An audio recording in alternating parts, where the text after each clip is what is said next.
yagukoreye, ahubwo iby'Imana ikoze bifite umwihariko wabyo. Kandi kikoze, haleluya, harimo kukugirira neza, harimo kukuremera ubuzima buzima, harimo kukuremera amashyi, harimo kukuremera igihanga, harimo kukwinjiza mu cy'Imana yavuganye nawe. Uranyumvishe se ba? Nyamara Uwiteka birinduye igitare. Nyamara Uwiteka birinduye iki? Igitare.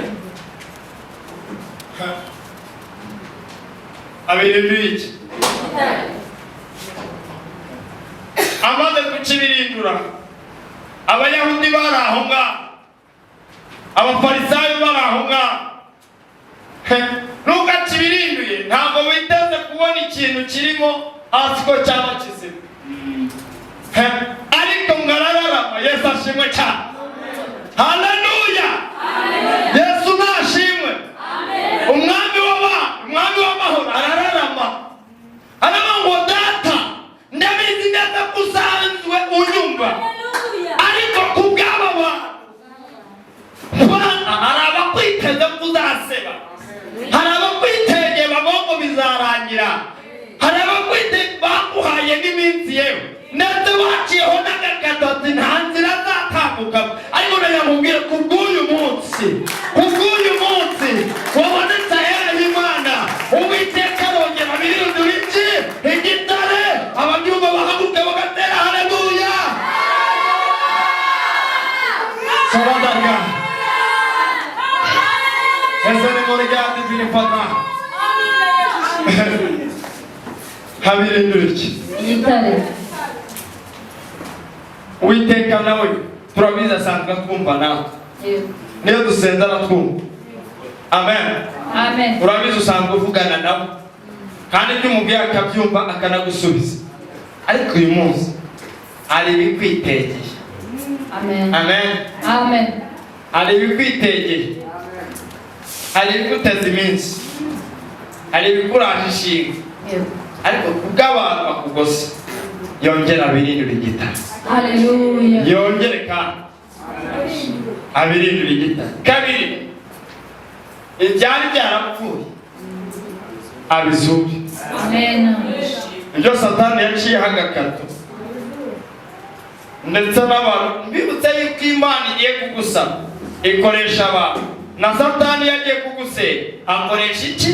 Abantu. Rero bishatse kuvuga iki? Icyo Imana igiye gukora, iraza icyubakire aho Satani yagusenyeye, kandi araza kukubaka. Yesu ashyiraho itandukanye, arashyiraho n'impoza marina. Numva mfashe. Haleluya.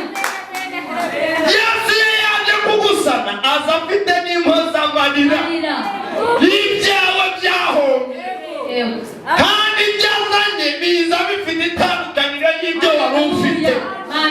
Uyu munsi ku itariki 12 z'ukwa munani 2022, Uwiteka kuremera ikindi gitangaza. Haleluya. Gitandukanye n'ibindi bitangaza wigeze ubona. Kandi iki gitangaza Imana igiye kukuremera kiraza gifite n'impoza marira y'ibya. Haleluya.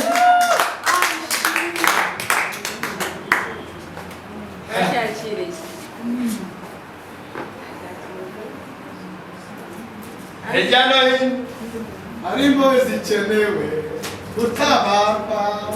Amina. Rangurura maze utangariza abafite intimba.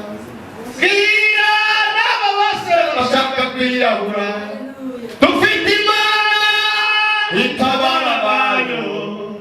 Iyo dusenze iratwumva. Gusenga kwawe uyu munsi kugere ku Uwiteka.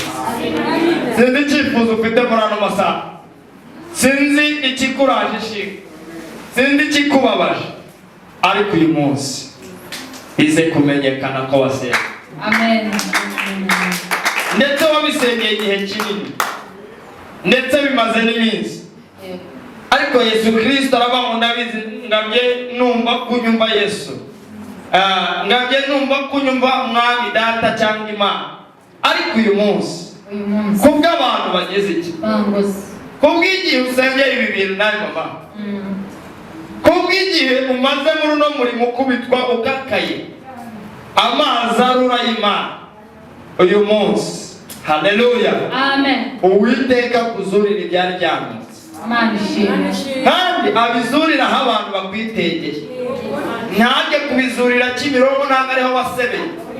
Abizurire muri karitsiye utuyemo. Abizurire ku mutware wawe ubana nawe. Ariko mwanyumvishe, abizurire muri karitsiye, mu mudugudu, mu murenge. Niba byaranukiye Nyamirambo, abizurire Nyamirambo. Niba byaranukiye Umva, Gisozi, abizurire Gisozi. Niba ari n'aha kandi muri Kacyiru ariho abizurira, kugira ngo n'abatuye muri iyo karitsiye babone yuko uyu muntu yasenze iki Imana. Imana ibizure. Ibizure. Ibizure. Hari ababyizeye se? Mana we. Amen. Amen. Amen. Hallelujah. Amen. Amen. Imana ishimwe. Amen. Kandi Imana ihimbazwe. Amen. Dushimye Imana uyu munsi twemere tukaboneka imbere y'Imana. Nari mpagurutse ngiye kwakirana, ngiye kubwira mugenzi wangu uyu munsi ntibisanzwe, wowe urahirwa wageze ahera h'Imana. Ubwa mbere duteranye n'abantu bangana gutya, ariko ku Mana turi benshi. Yesu ashimwe. Kuri Imana yashimye ko duterana tungana gutya. Kandi Imana arabangura bwinshi ni mu byari iki ibyo simbizi, ariko uyu munsi haleluya, wowe urahirwa wageze ahera h'Imana, uraza kubona ukuboko kw'Imana. Amen. Reka twakirane mu nzu y'Imana.